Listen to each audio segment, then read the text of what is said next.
how did we slide into this polarized world of opinions, and how do we need to respond to it on a practical level, like a ABC toolkit for an individual and organization to use to guide conversation productively? Well, this is a whole. I mean, do you have a couple of weeks to talk about this? So if we look at, I mean, in a summary, what we have is that we're by nature we're tribal. You know, we get together. I mean, what is the definition of the word like? We talk about it. You know, I like someone. And when we start to look at that from so many aspects, it's when they're similar to us, or they have similar views, or they're going to similar goals, or they're parts of families and cultures. This is the like, it's my community, it's my thing. So it really comes under a lot of the time this umbrella. When we start to look at it, if we zoom out again, we see this sort of group identity. And it's so much the case that someone wants to say, you know, what team do you support, or where are you from? Because which group are you in? How do I orientate myself to you? I struggle to orientate myself as a human to you as a human, so I want to make life easy. Which group are you in? Are you like or you dislike? And this is so key, because you see that how people have been divided and conquered through the centuries is via these distinctions, you know, whether it be color or creed or sex or orientation and all these things. Are they similar or are they dissimilar? The thing is, and of course if we zoom out to say that what color I am or what color hair am I and all that, it's irrelevant if I go up to I am a part of humanity, so we're all in the same group, so I'm on the same side as you. So that's the key. At what point do I get where we're together? Now, when we talk about how we're divided, as you'll see, and you touched on it, we get divided by religion, creed, sex, all these things. You'll notice that it's a specific, it's drilling in. I want to drill up to where we're the same, but people want to drill into where we're different.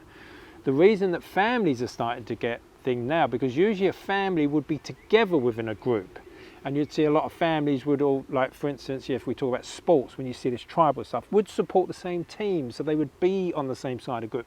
But what they've got now is that you have one or two members of a family that will have that critical element, or will be, you know, have lost the trust in certain institutions or whatever.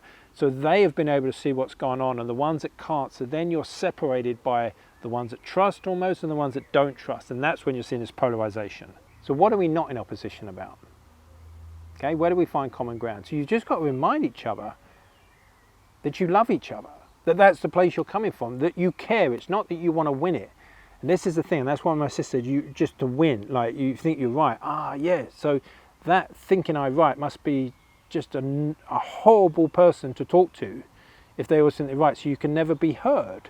So I've got to listen, receptive, not about me being right or wrong, but me about saying, okay, let's connect. What do we want? I'm going to let go of needing to win. So we both, what do we want out of this? So then when we can agree, then we're on the same side. You see, the difference is it's that shift. And I talk to people a lot of the time about it's breaking that caricature. And that caricature is that when we call someone an anti-vaxxer or conspiracy theorist or a sheep or COVID idiot, we're not orientating to that person anymore. We're orientating to that concept. If you call someone a sheep, you will basically talk to them as though they are sheep. So we've got to change these words. They're horrible, they're not dignified, they're not respectful, and the higher part of anyone's self would realize that. What is characteristic of that harder path in terms of adapting to the reality? What kind of pointers can you give to people who stick to the truth even if it costs a lot for their lifestyle, for their earnings, for their job, for their career, for their relationships? They have to lose things.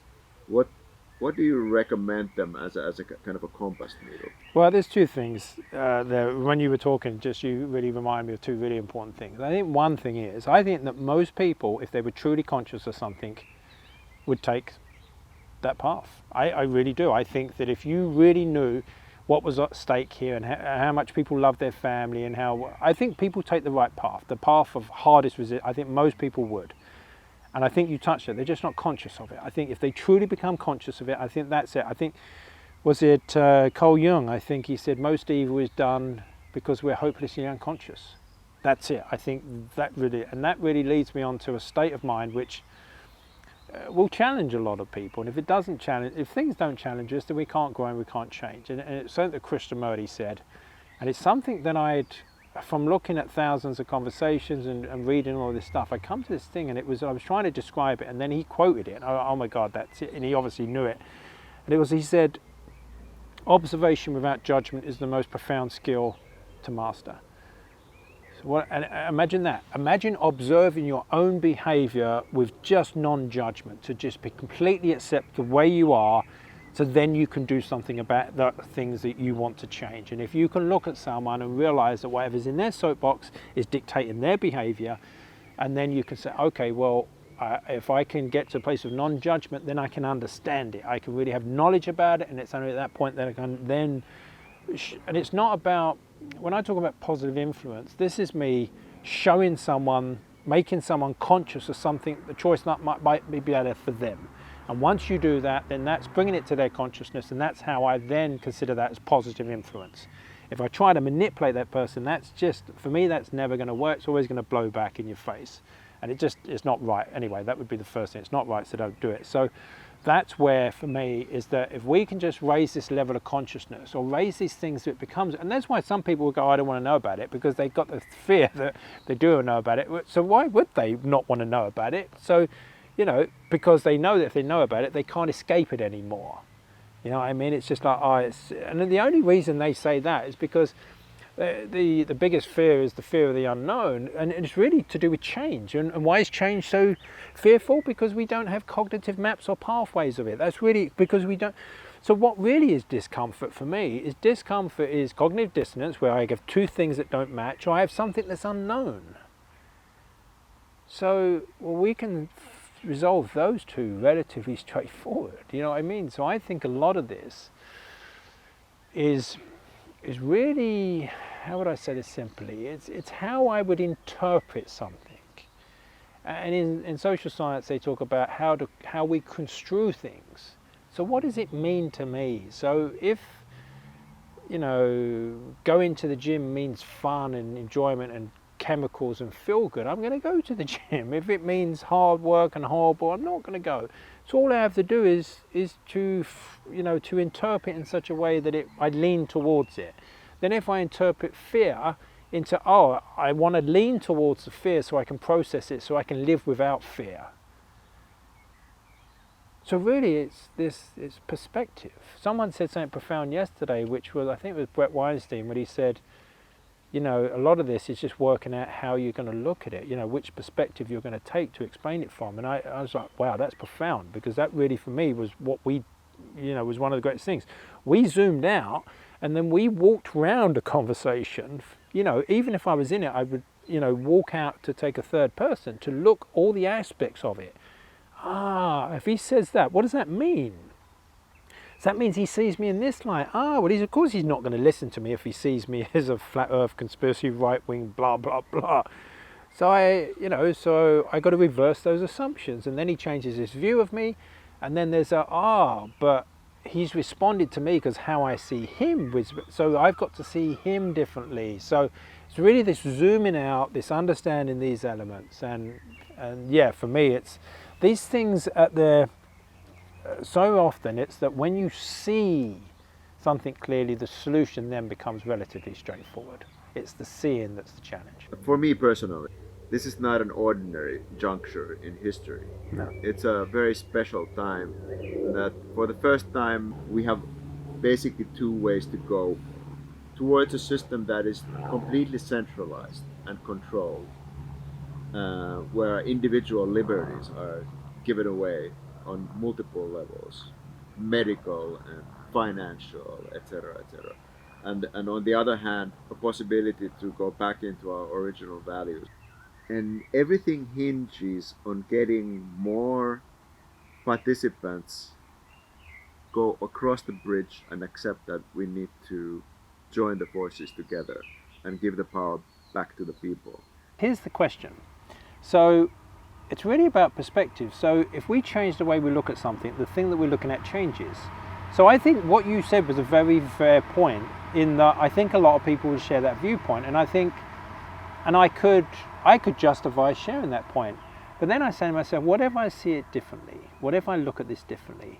What if most people follow the path of least resistance? So it's not like, because this is what we do, because when societies are structured, you have, and I think this might just be how consciousness works and how, the human being might be, is that we have certain percentages of the population will have a certain role to do. So there might be, so if someone's really easy to talk to and will follow, good instructions and build things, they might be, in some environments, they might be the perfect person to work with. They're not going to question, but you need those people that question. So the question is that it's not so much about the thing itself, it's who's controlling it. So, some of this technology is actually incredible, and I think most of us would embrace it if we had control over it and it wasn't harmful and, privacy, all those things. So for me, the question would be that since social proof plays such a massive role, and by social proof is that we tend to do what others are doing. So if we say then, actually we're not the minority, so the people decide it, so if you think about this, the people pushing the narrative are the super minority. The people challenging the narrative are much bigger than the tiny minority. And then you've got the people that are just getting on with their lives and they're going to choose the path that's most appealing. So then it's up for us to build a second path. Yeah, and if you've got two stalls, and this guy's selling this, but it really tastes like garbage, and this guy's selling this lovely organic thing and it's the same price, where the public going to go?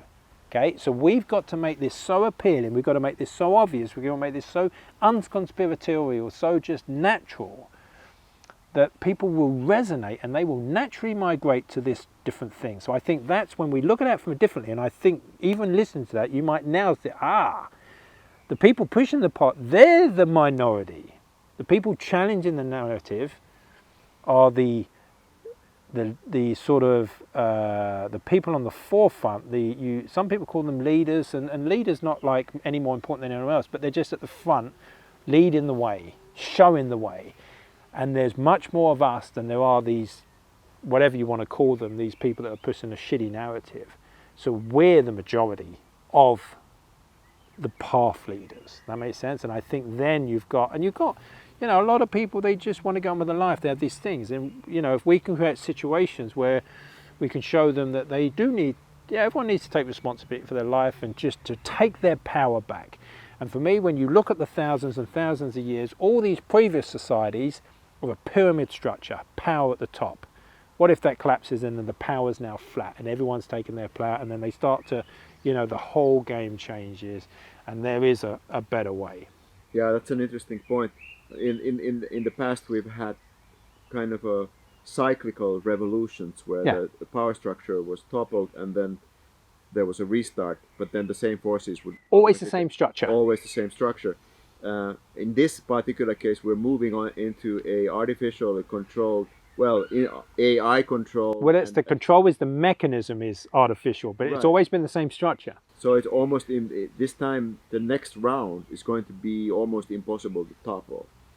Yeah, I mean, I think that's a fair comment, and who knows? I mean, maybe you could get someone in the Matrix or whatever, but the control grid, as some have called it, is key. And really it's almost like consciousness is waking itself up, right? There's a lot of people, and I don't like this wake or sleep, and I think it's awareness is key. So some people have become aware that it's morning, we need to get up, get on, live. And there's a few people that, there's a little alarm going in the background, and then that's made them aware that it's morning. And there's a group of people that are going to need a bucket of water thrown on them. So, but it's just awareness. It's not one's better than the other. So we're just becoming aware of the situation we're in. And this is the thing, when that bubbles up the consciousness, I don't think there's no one that goes, actually, I want to be screwed and, had a boot pot on my neck and, that's just awareness. If someone says, we can't do anything about it, that's a lack of awareness of how much power they have as a person, how much they can make a difference. So yeah, we pull our power back, take responsibility for our lives, and then I think the solutions will just come to us. We don't need to know the answers, we need to know the question. What do you recommend people who want to take power back and leading the conversation? in terms of training themselves, material wise, or even your website, or something Yeah. practical? Where can So they start? next steps. So next steps, I mean, is follow your intuition. There is an itch you need to scratch. You've got a purpose, whatever that is. Find that purpose is important to you and those around you. If you want to learn more about this work, reachingpeople.net. We're trying to put up everything in a way that we can reach as many people as possible. We're helping loads of organizations. But here's the thing. You tell yourself a story. Your life governs this story. Consciously sit down, write a new story. Get a friend or someone else to take that story and then take the limits away. Embellish it, jazz it up, and get them to play it back to you, and then you watch what happens. I've had this done to me. I had like visions of what I was going to do with this project and what I feel we needed to do, and then I wrote the story down. I gave it to someone. They took the limits off, played it back to me, and that they played it back to me is now what I'm living. Yeah, they told me you're going to do this and do that, and I was like, why not? I hadn't written that down because I had already been bound by my own limitations. So I wrote the story and then someone played it back to me, the limitations come off, and then we're living it now. And this is write your own story and then live it.